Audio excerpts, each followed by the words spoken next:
Untuk menjaga keamanan lalu lintas di perairan Sungai Musi dan beberapa titik di kawasan air Sumsel, Distrik Navigasi Kelas 1 Palembang melakukan patroli bersama.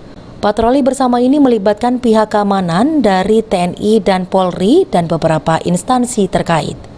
Kepala Distrik Navigasi Kelas 1 Palembang, Adi Karsyaf, mengatakan kalau kegiatan ini selain melakukan patroli dan peninjauan rambu suar dan alat lalu lintas air di sepanjang jalur Sungai Musi. Patroli ini juga sebagai bentuk patroli keamanan dari bidang kejahatan transportasi air.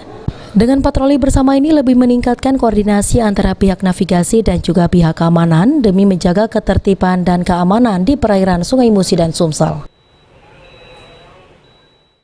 Justru itu kita mengundang semua, Mas, ya, Polairut, Angkatan Laut sesuai dengan bidangnya masing-masing. Ya, artinya apa? Semua terjaga, ya. Kalau kejahatan umumnya ada teman-teman Polairut, kalau kedaulatannya ada teman-teman Angkatan Laut, ya. Nah, kalau kejahatan atau pelanggaran pelayaran ada KSOP, semuanya sudah diatur dengan baik.